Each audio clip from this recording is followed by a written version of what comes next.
So good afternoon, everybody, and I'm sorry that we made you wait, especially given it's so hot. But the good part is, okay, please everybody tune out your cell phones, silence them, whatever. But the good part is you are in at least a comparatively cooler place. So you're not stewing out there, which is what you were doing yesterday. Thank you very much for turning up and welcome to the second cluster in the IWE Online Symposium.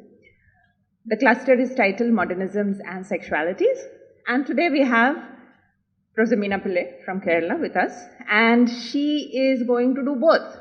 A little bit of modernity, a little bit of sexuality.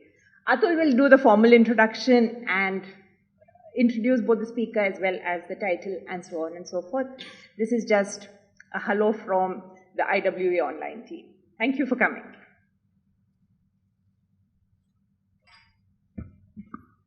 Thank you, ma'am, and welcome everyone once again. It's good to see a full house or a near full house on an afternoon post-lunch session. Thank you for coming. Welcome to yet another day of the IWE Online Symposium. And we are delighted to have Professor Meena Pillai from the Institute of English of the University of Kerala with us today. And may I formally introduce the speaker, after which we'll have the lecture, and post the lecture we'll have a question and answer session, which will then be followed by tea.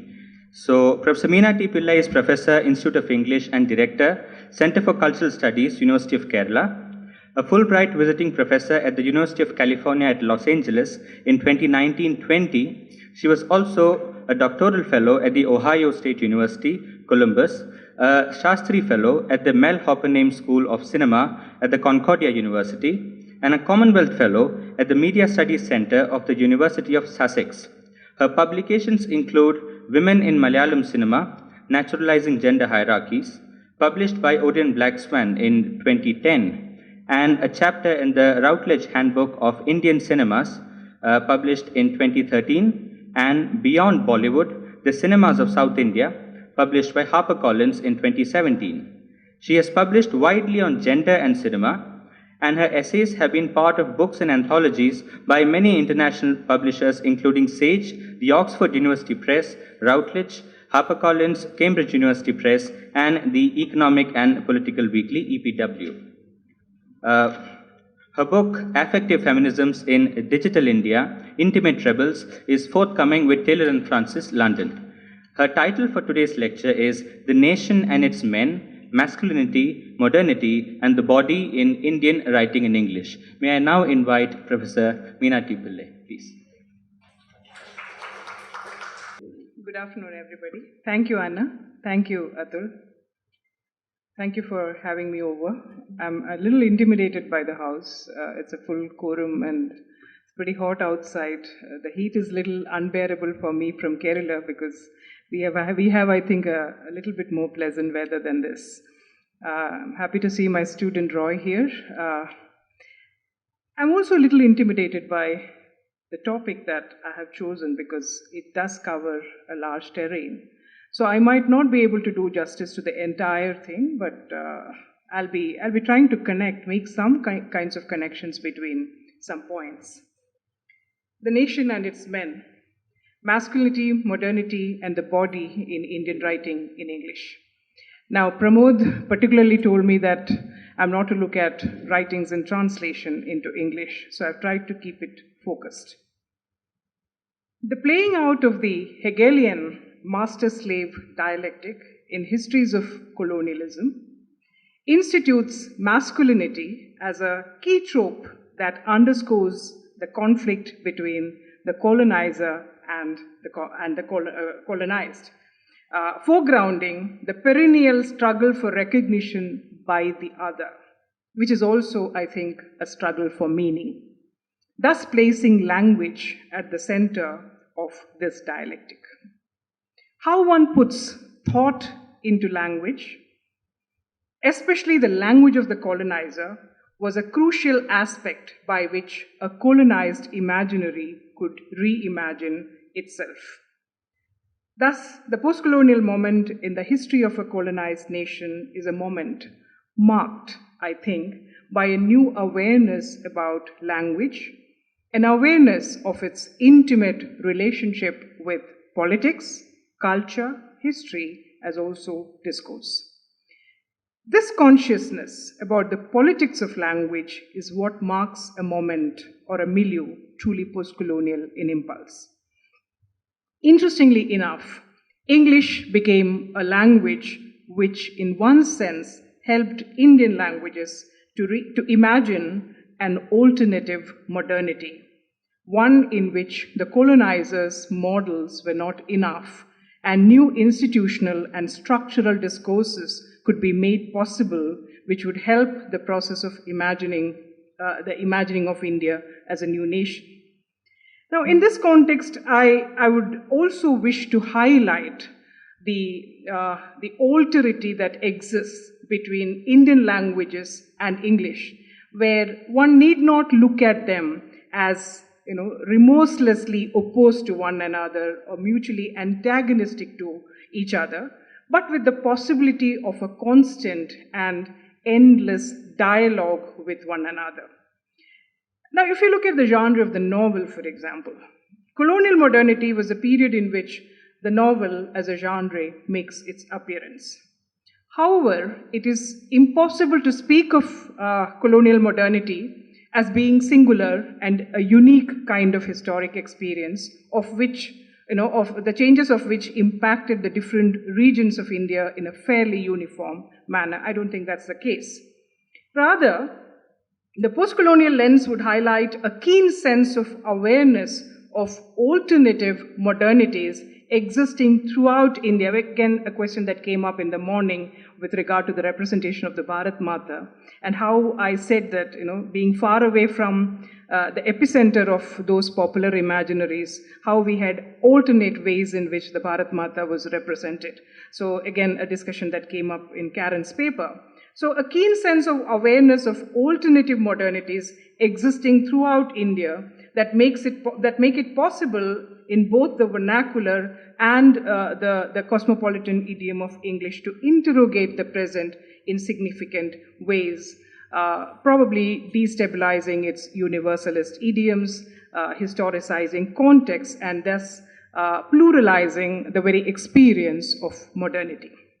Now, if you look at the novel in Indian English, as we call it sometimes, as in most other vernacular languages in India, it is a genre of modernity as well as a critique of modernity. You see both that happening.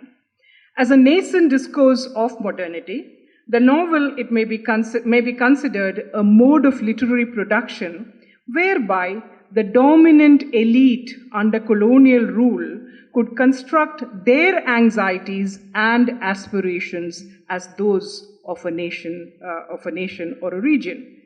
As a result, some of the impelling motives of attempting the novelistic form of writing arose precisely from the discursive terrains of its origins under Western colonialism and imperialism, which necessitates the need to reimagine and reshape gendered subjectivities and native economies of desire, as well as to write them into more modern paradigms of signification.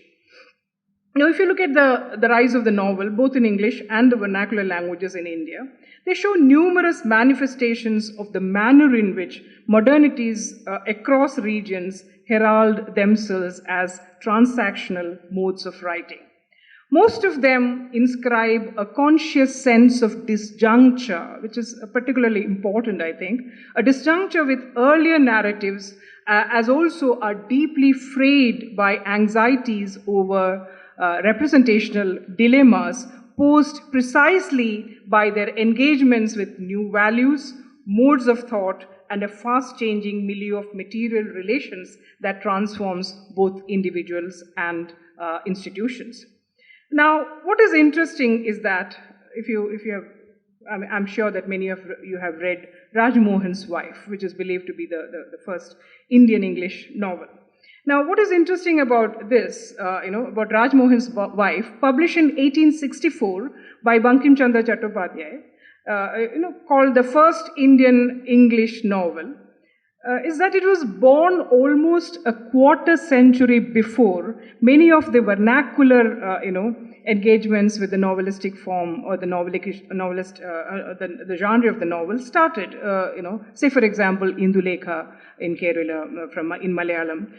So people like Supriya Chowdhury, for example, has pointed out that Rajmohan's Wife too stands, like many other attempts during that time, at intersections between original composition and translation. Though it is written in English, there is a translation, you feel the translation within it, between realism and romance, between linguistic choices in periodical publication, and between modernity and tradition. She further goes on to say, though it may strike us today as a novel without a posterity, it serves as a witness to these relations at a critical moment of genre formation and the construction of the colonial subject, and it offers lessons to later novelists, including Bankim himself. Now, unquote, Rajmohan's Wife, as many of you would know, narrates the passionate and headstrong Matangini, who's the heroine of the novel, a 19th century Bengali Bhadralok woman in love with her sister's husband, Madhav, but married to another man. Now, Bankim delves deeply into the realms of the intimate and the private in order to portray the angst of men and women trying to break out of the confines of middle-class society. However, the masculine ideal that Bankim constructs has some very interesting ramifications. Now, after Matangini comes to warn Madhav and save his life, she, in a moment of unabashed abandon, confesses her love for him. And Bankim writes, I quote, "Did Madhav chide her? Ah, no. He covered his eyes with his palms, and his palms became wet with tears." Unquote. Here we have a weeping hero, and the more he tries to speak, the more his eyes become suffused with tears. The fact that Madhav had earlier refused to be drawn into a lewd conversation initiated by his cousin Mathur. Who is Mathur? A dark, corpulent man, distastefully dressed in gold and finery, while Madhav was dressed in a simple dhoti, fine chadar, cambric shirt, and English shoes. Now, Bankim's hero is thus what today, when we look back, looks to be an emasculated masculine ideal. This is a discussion that has happened many times before. Many critics, including Ashish Nanti, Partha Chatterjee, Nivedita Menon, and a host of others, have talked about the constructions of masculinity during the late 19th century and early 20th century. What they said has also to be read in conjunction with the politics of the colonial rule and the sexual prescriptions, which were often done along the lines of race or caste or class or gender, which often have been the linchpin of colonial ideologies. And Gayatri Reddy, somebody who has written extensively on this, has pointed out, I quote her, "Sexual lack or inadequacy on the part of the natives became the premise for a colonial characterization of the entire community and way of life in India. Fundamental to British colonial constructs, as of power and subjectivity, was the homology they drew between sexual and political dominance. Their masculinity legitimized their colonization, which in turn proves their superior masculine prowess and the dominance of British masculinity over Indian femininity." So this is something that is, again, as I said, have been discussed. Thus, imperial ideology feminized all Indians, so much so that it was argued that the hypermasculinity of the British colonialists was contingent on the effeminacy and the contemptible weakness of the colonized Indian men. In the wider context of India, where much of the nationalist responses to colonialism evinced a preoccupation, as Reddy calls it, Indian effeminacy as a foil for British masculinity. It is significant to note here that this sense of effeminacy figured more in a native perception of lack and sexual impotency. For example, Reddy goes on to say, I quote, while earlier nationalists emphasized the virility of Kshatriya or warrior caste, a construction that ultimately reproduced the categories of imperial ideology, late nationalists, so again within nationalism there are very important shifts that are happening. Late nationalists redefined masculinity not in terms of proving one's military virility, but by indicating the superiority of indigenous spiritual wealth. I'll be coming to Gandhi and others in a second.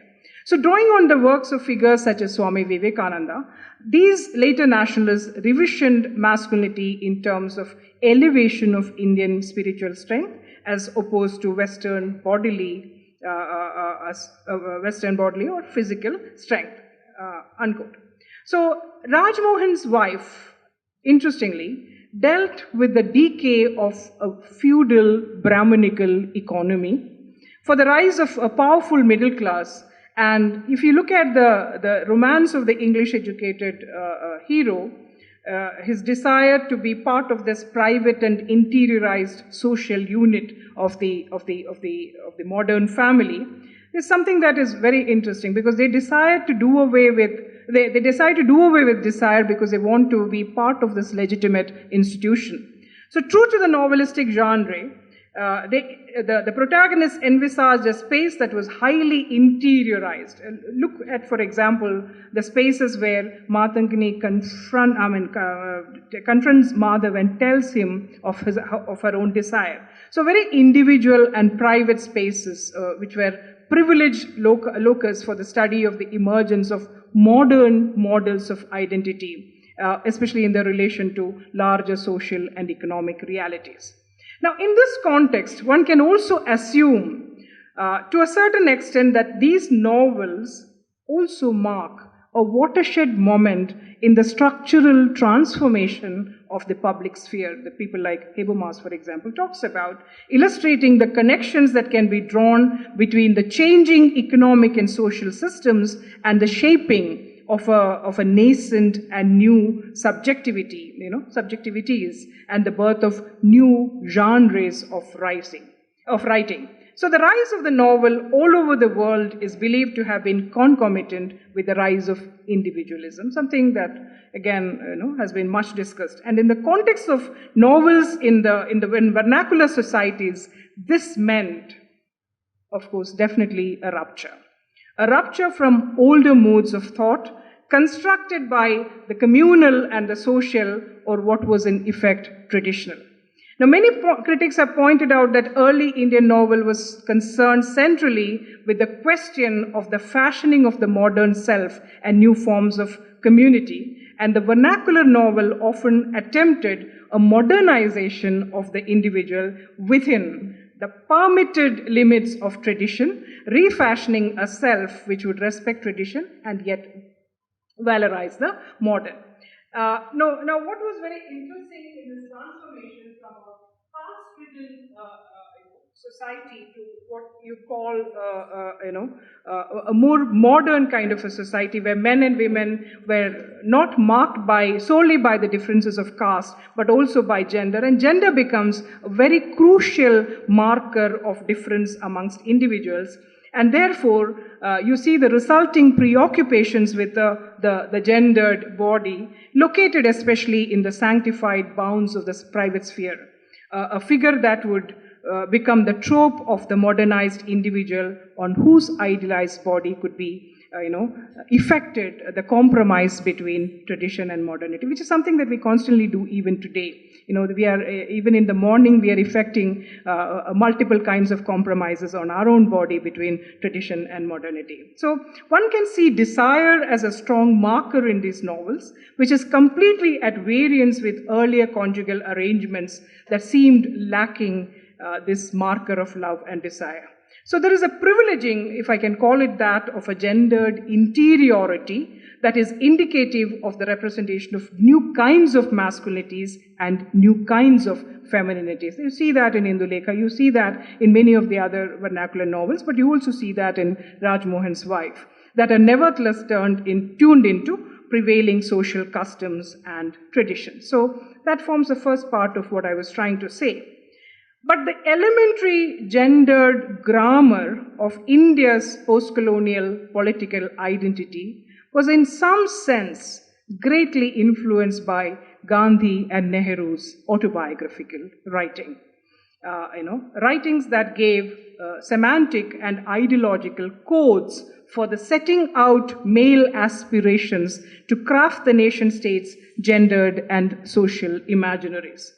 For example, I cite an instance of a nationalist homophobia Nehru benevolently establishes in his Discovery of India. I quote Nehru, "It is clear from Greek literature that homosexual relations were not looked upon with disfavor. Indeed, there was a romantic approval of them. Possibly this was due to the segregation of sexes in youth. A similar attitude is found in Iran, and Persian literature is full of such references. It appears to have become an established literary form and convention to represent the beloved as a male companion.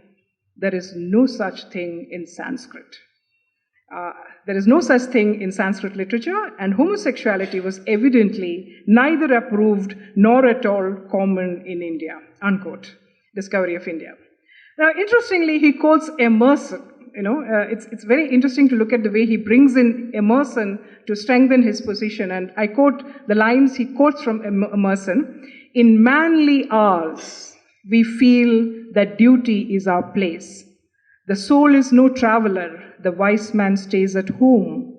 And when his necessities, his duties, on any occasion, call him from his house or into foreign fields, he is at home still, and shall make men sensible by the expression of his countenance that he goes the missionary of wisdom and virtue, and visits cities and men like a sovereign and not like an interloper or a wali."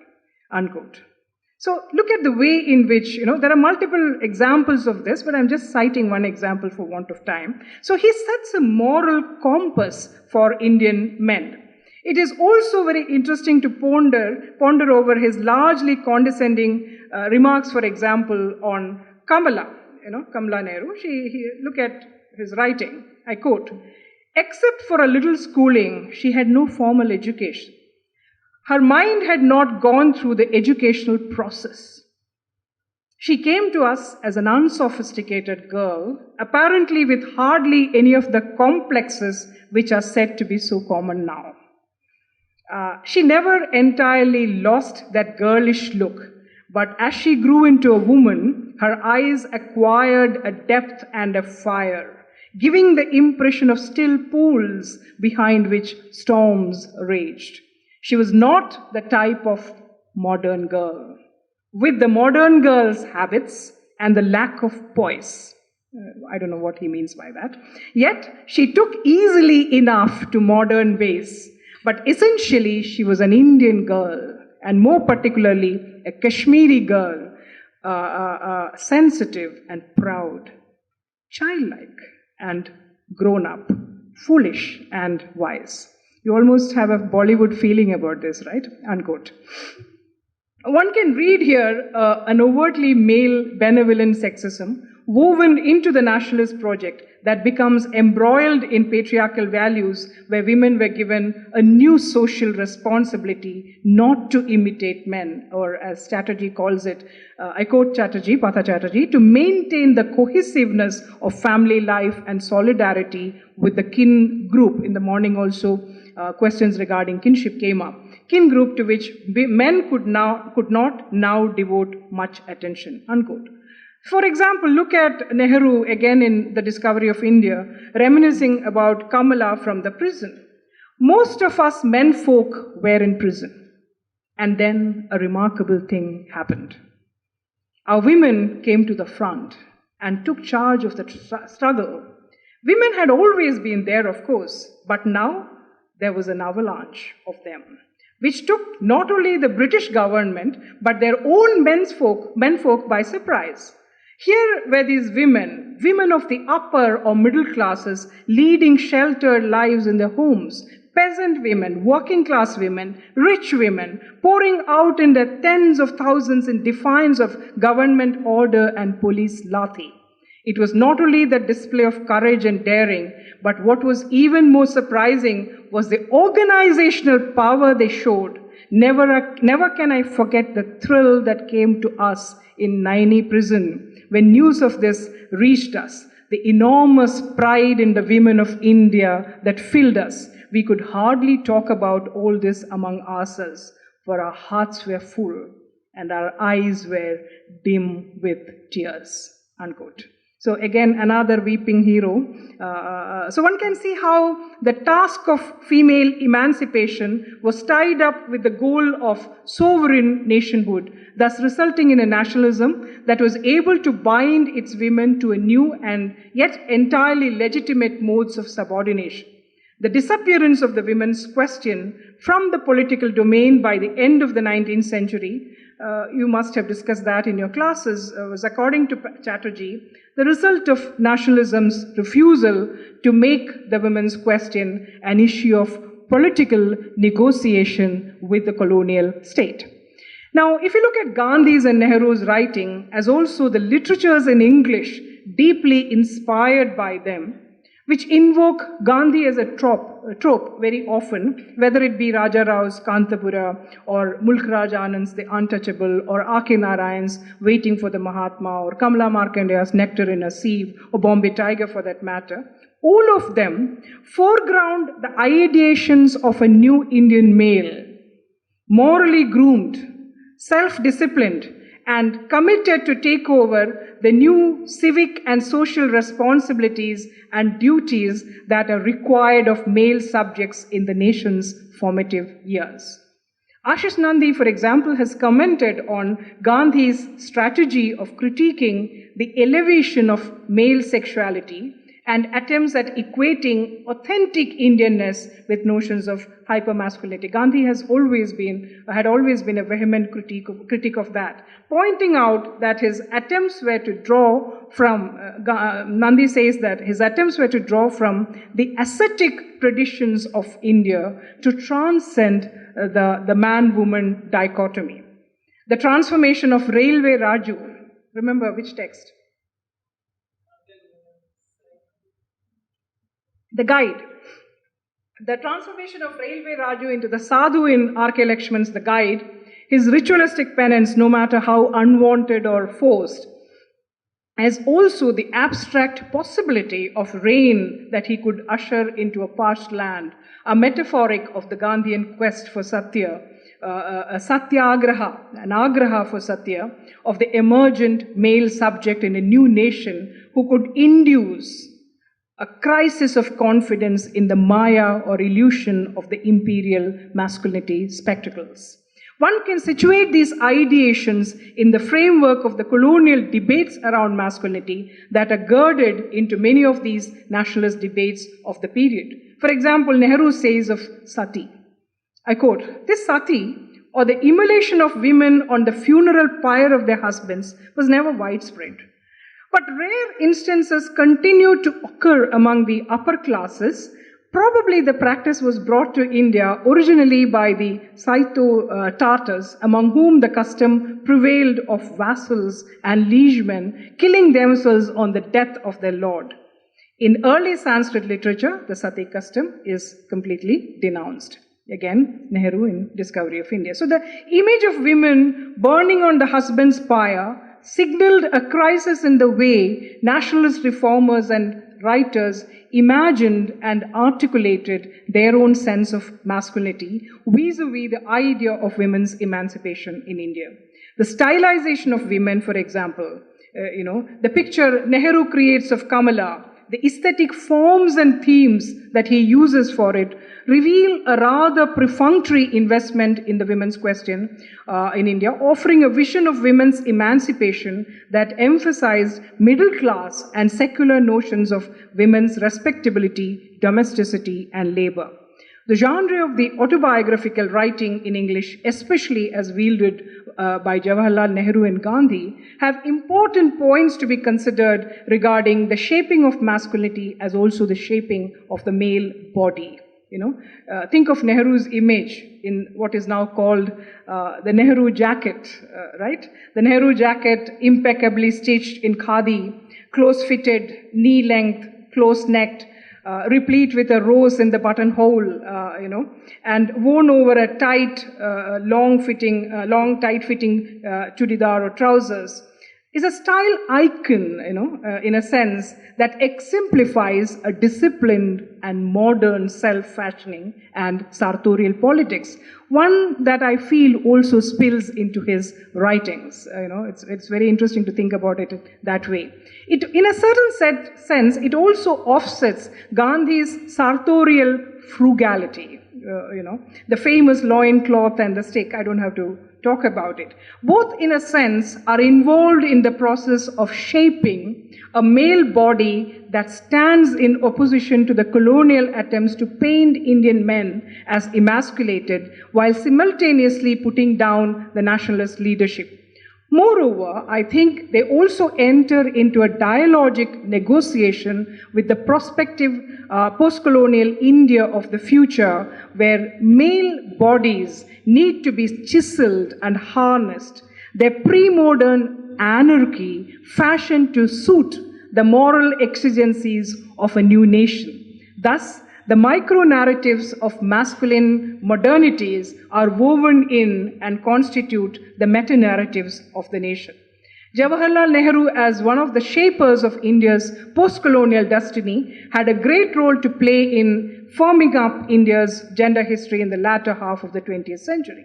However, Nehru is remembered more for his interventions in imagining a modern India, and the numerous processes of modernization of a traditional society did not actually percolate down to the modernization of gender. This is a very trenchant critique that has been raised against Nehru. Nehru, in spite of his aspirations for an egalitarian nation in his writings, uses modernity itself as a selectively appropriated gendered process. Jawaharlal Nehru was a statesman keenly aware of these dimensions and also the double burden that Indian women would have to bear in this context.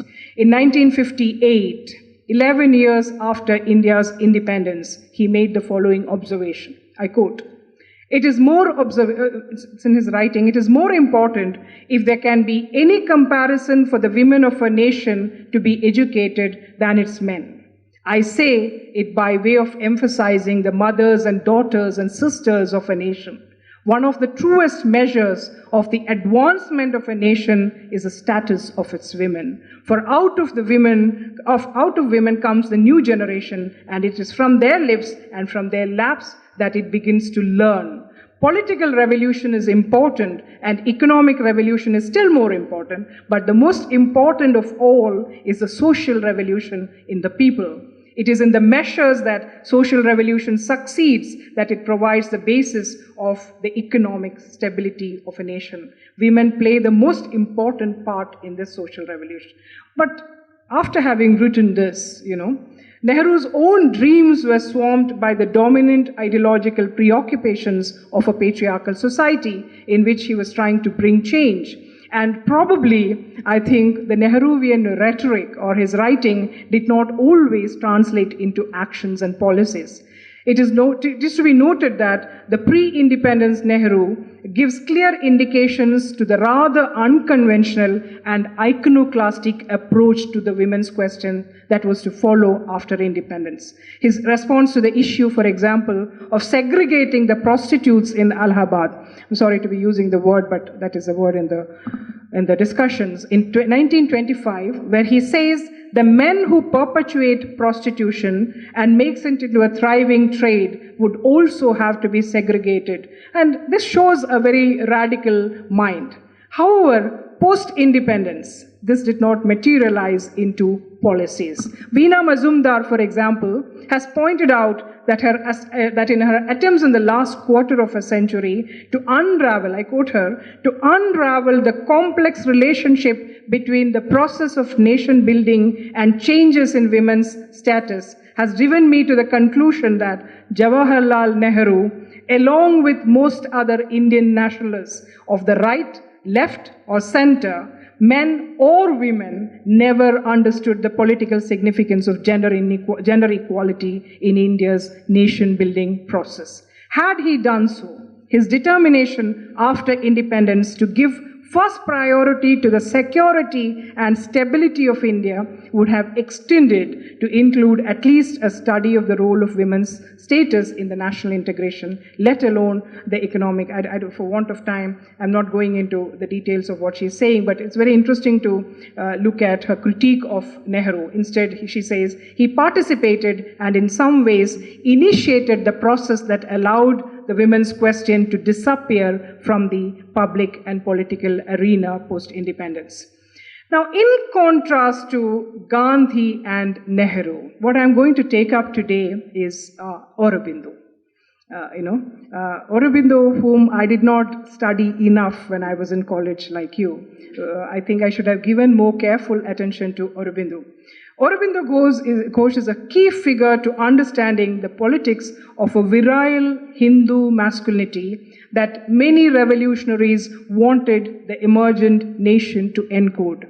Driven by colonialism's onslaught of a polarizing polemic that outstripped them of their manliness and national pride, the colonial ploy of inducing a perceived loss of stable identity forced many nationalists to move to camps that were at variance with Gandhian values.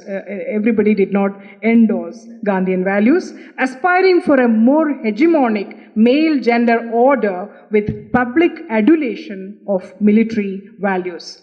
The nation they conceived was as much a male fantasy as the protean masculinity they imagined, an abstract spiritual and physical virility that both defined and conferred nationalist agency. I quote Aurobindo, "Nationalism is not a mere political program. Nationalism is a religion that has come from God. Nationalism is a creed in which you will have to live. Have you realized that you're merely the instruments of God, that your bodies are not your own? If you have realized that, then alone will you be able to restore this great nation." Unquote. In fact, it is not from Gandhi or Nehru, but from Aurobindo, I argue, that we can trace the current geocultural schema of a body politic overwritten by hegemonic spectacles, masculinity spectacles, whereby masculinity is both institutionalized and nationalized using the legitimizing discourse of majoritarian religion. Aurobindo's Bhavani Mandir, I don't know how many of you have read that text. It's a fascinating text. You should go and read it. Published in 1905, advocated armed struggles by chaste, I repeat, chaste Hindu men for the liberation of their motherland. I quote from Bhavani Mandir, "The Shakti we call India, Bhavani Bharati, is a living unity of the Shaktis of 300 million people. But she is inactive, imprisoned in the magic circle of tamas, the self-indulgent inertia and ignorance of her sons. To get rid of tamas, we have but to wake the Brahma within." Unquote. He goes on to say, I quote him again, "Our race has grown just such an old man." It's very interesting, the metaphor he brings in. "An old man with stores of knowledge, with ability to feed..."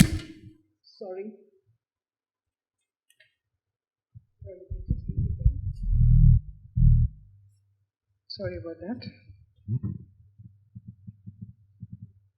God is punishing me, I guess.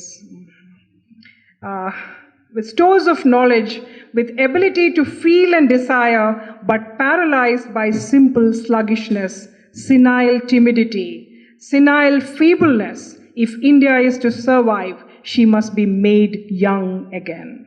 Rushing and billowing streams of energy must be poured into her. I hope you don't miss the sexual, metaphors. Her soul must become, as it was in the old times, like the surgest, vast, puissant, calm or turbulent at will, an ocean of action or of force. Again, unquote, Bhavani Mandir.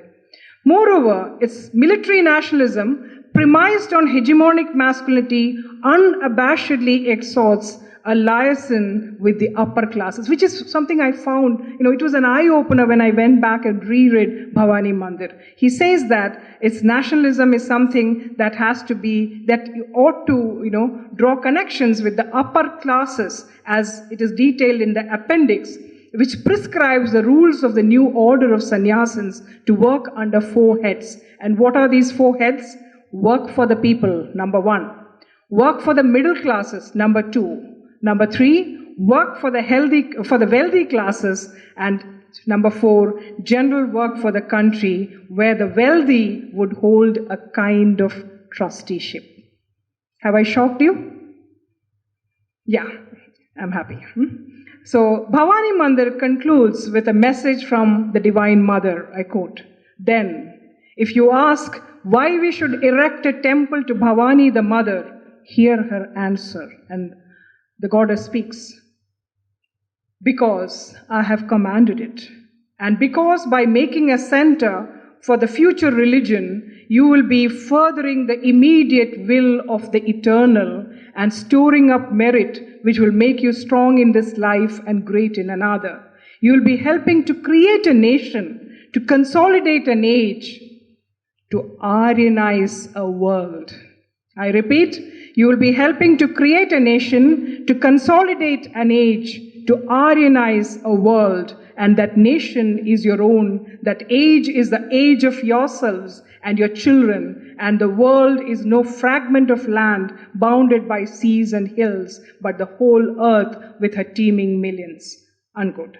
For want of time, I'm not going into the other writings of Aurobindo, but the single piece explicates how a manifesto of masculinity in the service of a religious nationalism forms the core of his social and literary philosophy.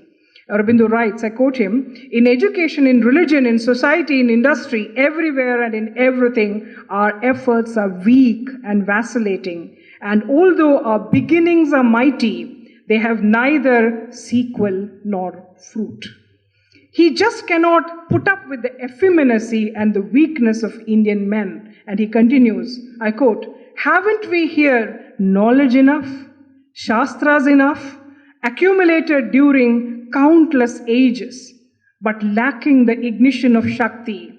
They have become mere lumber, almost a dead weight, like the old knowledge. The new knowledge from the West too is for us mere Dead Sea fruit, unassimilated and unassimilable. Brazen mimicry of England or mimicry of Japan. How far can this take us? The mighty force of knowledge which European science bestows is a weapon for the hands of a giant. It is a mace of Bhishman. What can a weakling do with it but crush himself in the attempt to wield it?" What beautiful metaphors. You should be ashamed of who you are. Unquote. Yet Nehru is in conversation with masculinity that is embodied by Ghosh. It's very interesting how Nehru goes back and forth. Nehru is also in conversation with Gandhi and Tagore in his discovery of India. But what he says about Aurobindo is particularly interesting. I quote, "Aurobindo Ghosh writes somewhere of the present as a pure and virgin moment." I particularly want you to look at all the words. "That razor's edge of time and existence which divides the past from the future and yet instantaneously is not." The phrase is attractive. The pure and virgin moment. That is a phrase used by Aurobindo. The phrase is attractive, says Nehru. And yet, what does it mean? So Nehru goes on to explain what it means. The virgin moment emerging from the veil of the future in all its naked purity, coming into contact with us and immediately becoming soiled, the soiled and stale past. Is it we that soil and violate it? Or is the moment not so virgin after all? For it is bound up with all the harlotry of the past. This is Nehru again. It is bound up with the harlotry of the past, unquote. So the choice of words, the style of language is interesting. One must remember in this context Gandhi's use of the image of the prostitute to emblematize the body politics necessity to resist the inherent seduction of the innate virtue of the nation.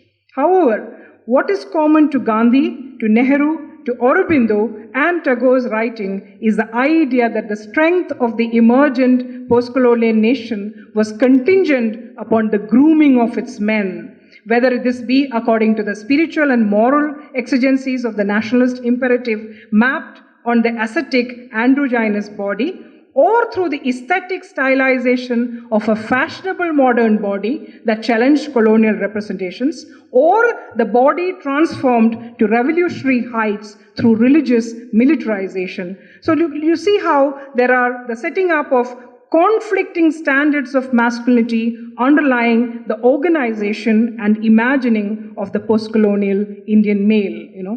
Nehru differs from Gandhi, Gandhi differs from Ghosh.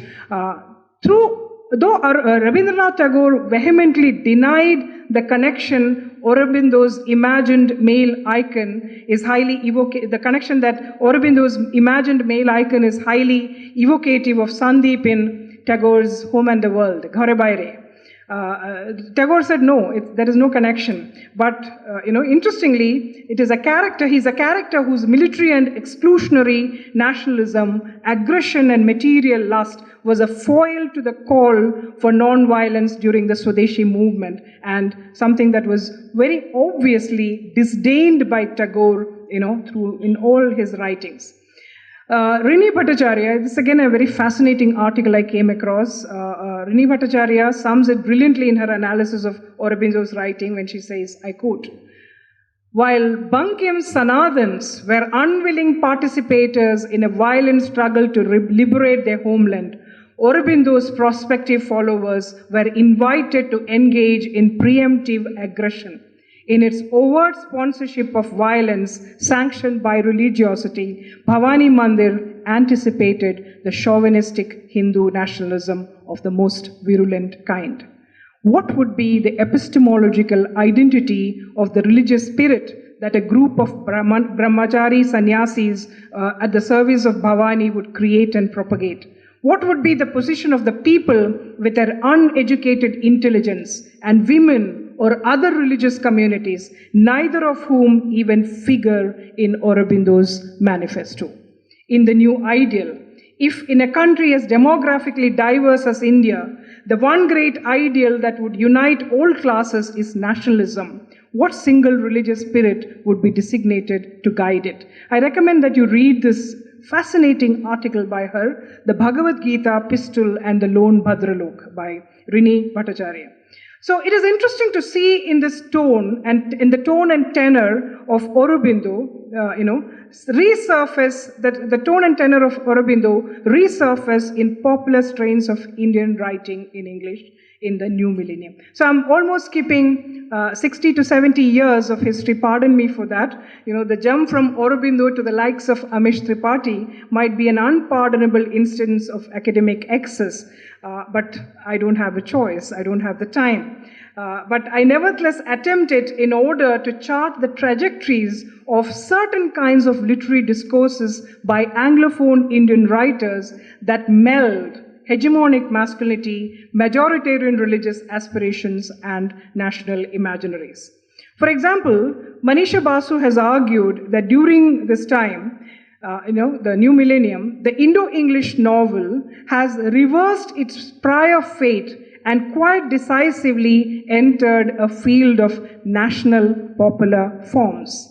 Since my concern in this talk is with masculinity narratives, I'm particularly interested in how Aurobindo's philosophy of creating or imagining a new masculine nation that could consolidate an age, Aryanize a world, with the wealthy holding trusteeship to this religio-political enterprise, finds neoliberal resonances in a host of new literary avatars who redeem Anglophone writing by tying it securely in the stables of majoritarian religious ideologies on one side, corporate publishing agendas on the other.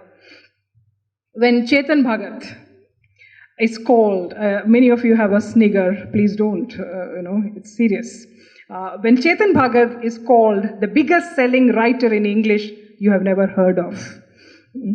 He's the biggest selling writer in English you have never heard of by none other than The Guardian. This is not just the hyphenated Indian English that we looked back to during the colonial or post-independence phase. It is a different English.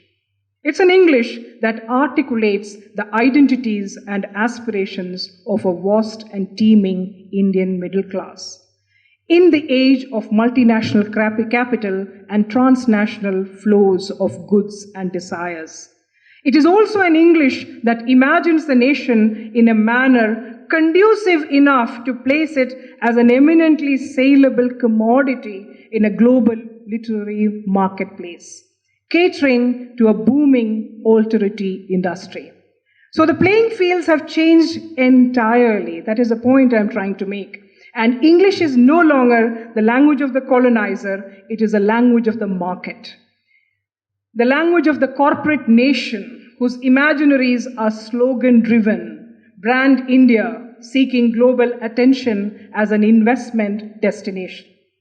As it becomes easy for Gandhi's satyagraha to be co-opted in the age of post-truth, or Nehruvian socialist ideals or mixed economy models to be held as no longer tenable, Indian writing in English seems to have a significant appeal, both in reflecting and constituting the discursive ruptures that form the contours of a new national popular in a structurally transformed new India. I think it's something that we really ought to reconsider. This signals, as pointed out by people like Manisha Basu, the rise of a publishing industry which function as expert readers. Actually the publishing industry is a reader, the primary reader. Expert readers who decode markets and marketability than critical understanding of textual or cultural forms, and who, I quote her, work alongside retail chains and distribution channels to increasingly partake in a sort of greater network of authorship. That is to say, they seem to speak as the authorial functions of a field of literary production and reception in which the novelists themselves are fungible signatories, who contribute only in a nominalist manner. Through a variegated field of interviews, press releases, and addresses at book launches, publishing professionals, proprietors of retail chains, and management honchos of distribution networks come to record their own narratives as kind of supra-authorial figures who represent a much discussed growth industry in India. Unquote. So the language of this kind of writing is the mother tongue of a vast cosmopolitan urban middle class. An English, as a critic called Jyoti Thottam calls it, an English that is unpretentious as a call center cubicle. This is the English that we are talking about. An English as unpretentious as a call center cubicle.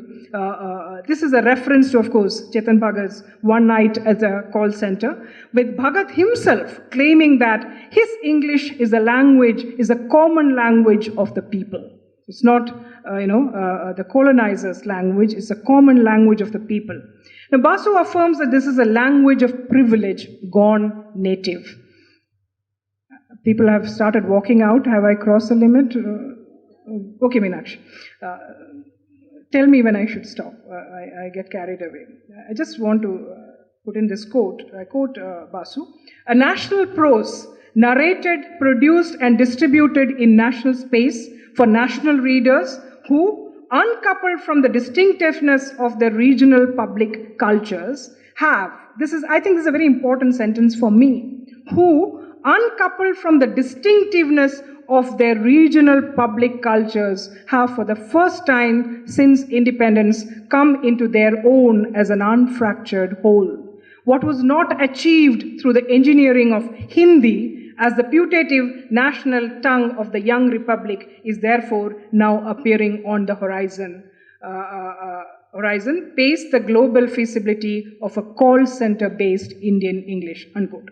So when you look at the writings of Chetan Bhagat, Amish Tripathi, and a host of other writers, they foreground women who are seemingly emancipated, but who use their choice to labor under reformulated neoliberal patriarchies. The nationalist resolution of the woman question in the turn into the 21st century, which happened during the turn into the 20th century, now resurfaces to be further resolved by and through the scintillating nexus of the market and the corporate nation. Amish Tripathi's Shiva Trilogy, touted as the fastest selling book series in the history of Indian publishing, has a very famous quote. It's, I think, quoted ad infinitum. I quote, "A man becomes a Mahadev only when he fights for good. A Mahadev is not born from his mother's womb. He is forged in the heat of battle when he wages a war to destroy evil. Har Har Mahadev, all of us are Mahadev," unquote. One can see how the nation is imagined within a hegemonic Hindu masculinity, which becomes a prescriptive, performative, normative code for real men to emulate as material subjects of history. Aurobindo's Bhavani Mandir is repackaged, I think, within a techno-modernity where managerial mantras of this kind undergo cosmetic grooming to mask their divisive politics and militarized masculinity. To be seamlessly put into circulation in a soil securely watered and manured by majoritarian conservatism, populist misogynies, and vainglorious hypernationalist jingoisms, aggressively advertised by Bollywood stars and efficiently marketed through corporate PR strategies, ending up selling like hotcakes. So the cover picture, I just wanted to show you that, but I forgot to put it up actually. The cover picture of the Immortals of Meluha, you all have a phone in front of you. A towering, muscular, posterior male torso and head with matted hair, ornamented in Rudraksh, with a trishul wedged between the shoulder blades and a snow-capped, what looks to me like Mount Kailash in the distance. Now, almost similar images can be found in Ram, the scion of Ishwaku. This is the body politic made flesh. I repeat, this is the body politic made flesh in the new kinds of Indian writing in English, iconically and metaphorically. All these books have a stamp stating the exact number, the millions of copies that were sold. The Ram of Ishwaku has 5 million copies stamped on its cover. Now, interestingly, I invoke Charles Mill. Charles Mill, referring to Thomas Hobbes' Leviathan in 1651, and the image of, on its front piece depicting the state as both towering over his subject and made up of his subject, says, I quote Charles Mills, "So the metaphor of a body politic is at one and the same time literalized and subverted. The body made flesh, yes, but the corporeal as corporation. The corporeal as corporation, the flesh as androidal," unquote. I end with a question. Where in this body politic would Bakhas from The Untouchable, the Madhavs from Rajmohan's wife, Matanganis, Rukminis, Veluttas, Munnus, and Fokirs. Fokir? Hungry Tide, Amitabh Ghosh. Where would they inhabit? Where in this body politic would Bakas and Madhavs and Matanganis and Rukminis and Veluttas and Munus and Fokirs inhabit. Maybe they too would have been transformed, both the body and the body politic having been structurally transformed by the exigencies of a new age with new capital. But the question remains, do bodies that are differently gendered, differently casted, differently abled or sexed have a voice in this new story that Indian writing in English is telling now? Do their materialities matter? Unquote. Thank you. No unquote, that was me.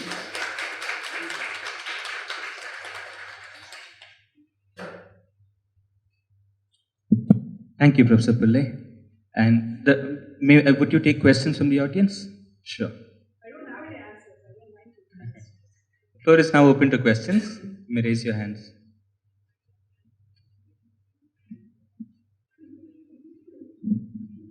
Hello, ma'am. Thank you for that very good lecture.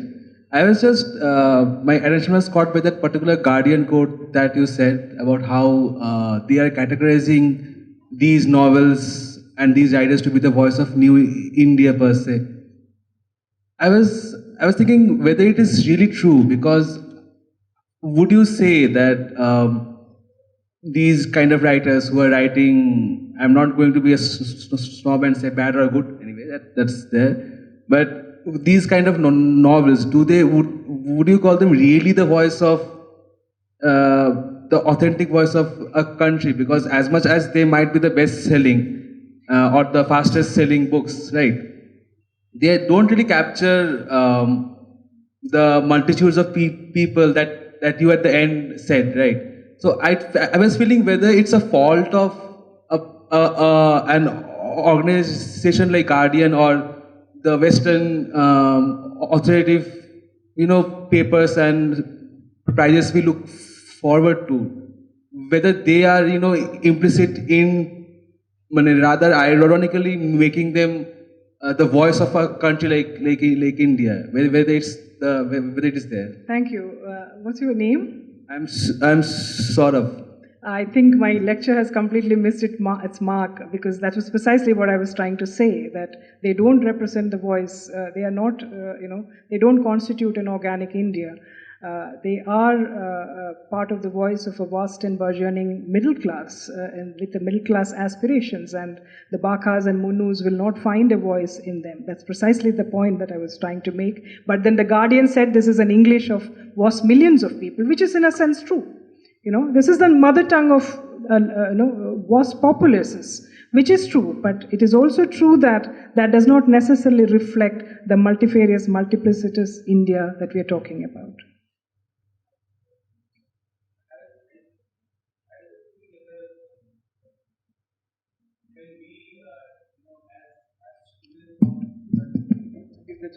Department, when we follow these articles or established papers, whether we are also implicit in maybe popularizing these novels also, because we don't want to, but then if we follow these papers and think of these articles to be the rightful voice, I don't know.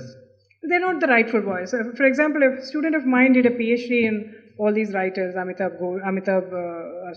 Tripathi, Chetan Bhagat, but she did not look at the novels. She looked at the paratexts, and she looked at the PR strategies. She looked at the book launches, the promotional videos. So that's all what she looked at, and she didn't look at the text themselves. Do you get what I'm saying?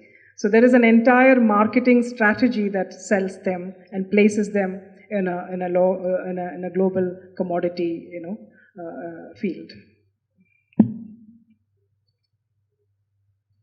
Any more questions? If I may ask a follow-up to Saurabh's Sure. And marketplace.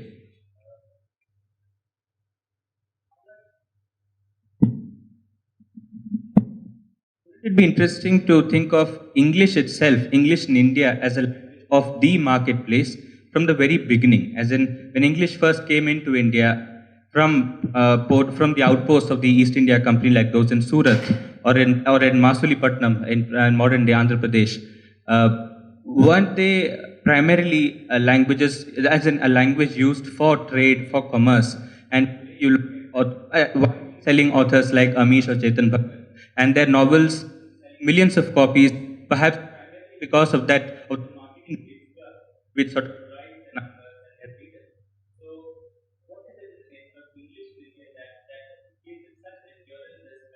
which thrives in the marketplace or thrives because of the marketplace, perhaps. I think when you say that, in a sense, you're also talking about a history that begins with the British. So we have a history that is longer than that, and there were also other languages of trade and commerce. The Zamorins, for example, in Calicut, where the trading ships from Babylonia and Assyria landed, and so there were different languages. But there is one particular language which took over post the British imperial, history. So that is something that is interesting, but I was also trying to say that there are certain connections that are forged between some of the writings of that period with the new millennial writings, say, for example, that's happening now. I'm not saying, but then there is also another kind of English. See, for example, vernacular literature in translation, which is an arena where very serious writings are happening. I was talking about recently in another conference, I was talking about a novel like Budhini. I don't know how many of you have heard about that. Budhini by a very regional writer, Sarah Joseph, which got translated into English. But Budhini narrates the tale of a nation. Budhini is the tale of a woman who was selected by the Damodar Valley Corporation to garland Nehru when Nehru came to Darbhanga to commission a dam. Now this little tribal girl garlands Nehru, but after that she is ostracized from her tribe because she is called Nehru's wife. Because when you garland a man and put a tilak, and then she is hunted from one city to another, from one grim landscape to another. And in a sense, she becomes allegorical of the tale of the nation itself. So there are other kinds of histories, other kinds of writings happening parallelly with the kind of English that I'm talking about. That's also in English. That's been translated. So I don't say that there is one homogeneous kind of English that steals, this kind of a marketplace attention. There are other kinds of English, and I think they're also vying for a different kind of readership, I would say.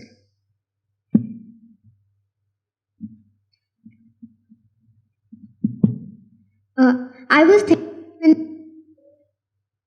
Maybe we can do with the mic. Do away with the mic. I was thinking of an old essay from Sexualities about Gama the wrestler. I think it's called the wrestler and the sea, something along those lines. And it draws parallels between the wrestlers of olden times and the Pulpanas and how they go. There was a disciplining of the body there, and how that resembled so much of the same. It wasn't written by an Indian. Right? So it was an anthropologist who visited and then who found similarities between the two. So I'm thinking of how the depiction of the man, and I'm also thinking of movies in popular culture right now, either falls between these extremes. Either we think of the Gandhian figure or we think of this hyper-masculine person. So like either Kaka Chaudhary or Tabu. And that continues in the tradition of cinema even up to say an RRR that came recently, where you have someone coalescing into a Ram-like figure. Yeah. So I'm thinking of what the real stereotypes would be over here, and how the Chetan Bhagat openly said that he writes books to be made into movies. And how the Indian literature actually creates these stereotypes that then go on into the big screen and make us think that the Indian man is either of the extremes, either disciplining of the body or disciplining of the mind. I think that's a very interesting premise you have there. Maybe you should explore it a little bit more, because definitely there are stereotypes that are being created. But then when you also look back, say for example, the stereotypes you're talking about with regard to Gandhi, for example, they're different in Gandhi, in Nehru, in Tagore. In each of them, we get different kinds of, if at all you want to call them stereotypes, fine. But the stereotypes are all different. In a novel such as Home and the World, for example, there are different kinds of masculinities that vie with one another. Nikhil's masculinity is one kind of masculinity. Sandeep's is is another kind of masculinity. So it's very interesting to think of contenting masculinities within a particular age, within a particular milieu, and how certain things become stereotypical. What is it that makes something stereotypical, right? Or representative of an age? Yeah. But that's a very interesting premise, Meenakshi. Maybe you should work on that. Hello, hello, ma'am. My question is about the home and the world, and so there are two kinds of masculinities, I believe, which are contesting in there in between Nikhilesh and Sandeep. And I'm just wondering, at the end of the plot, where Nikhilesh is killed and Sandeep escapes, does Tagore sort of show any kind of linear progression towards a kind of virile hypermasculinity from the kind of Bhadralok effeminacy, if we can talk about it? Like, I didn't catch the question. Could you repeat that? Yes, in Home and the World, like there are two contesting masculinities. Yeah. Between Nikhilesh and Sandeep. With the plot development where Nikhilesh is like shown as dying and Sandeep is shown as the one who is sort of winning out at the end of it and escaping. Is there any kind of foreshadowing or linear progression towards suggesting that at least in the Bengal masses, there is a movement towards a virile sort of masculine nationality? Not in Tagore, definitely. Not in Tagore. But then why would that particular choice happen then? Why would you think so, ma'am? Because I think as far as Garibere is concerned, there is an utter disdain with which, you can see it as a subtext. But interestingly, the ending of the movie is different from the ending of Tagore's Garibere, right? The novel and the movie have different endings. So it would be worthwhile to look at why the ending is different in a different age and in a different medium. Right? You get what I'm saying.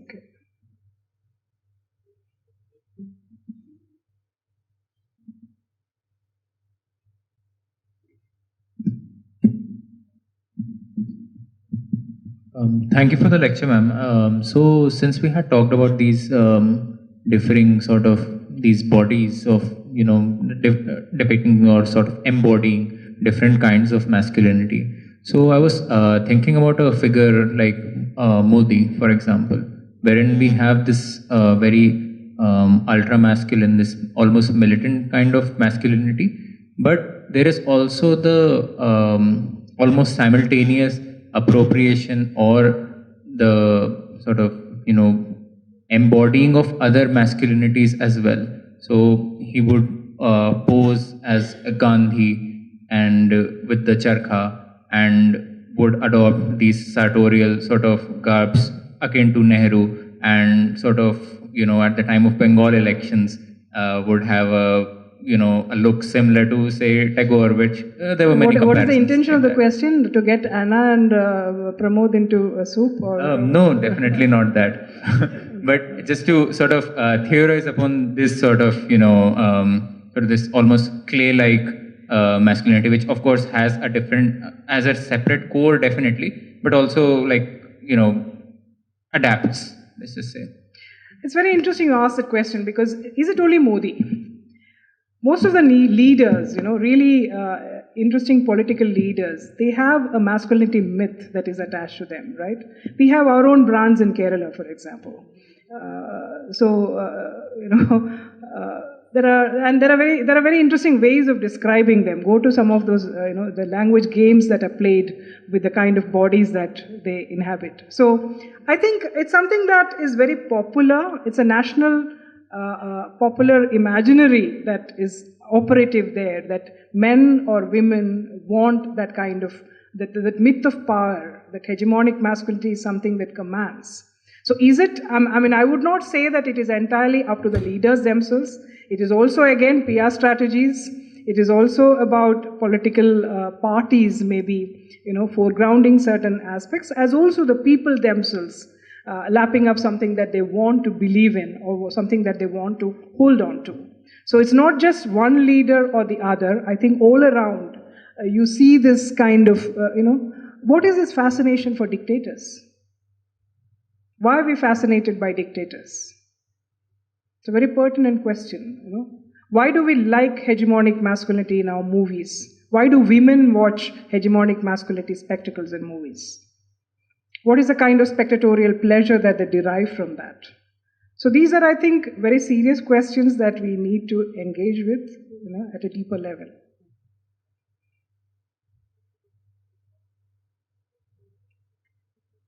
We have time for one last question. One more.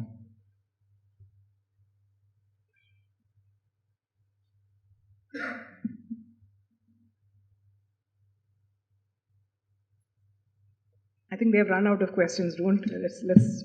I think we have done with the session, and to deliver a formal vote of thanks, you have Labuni, research scholar at the department.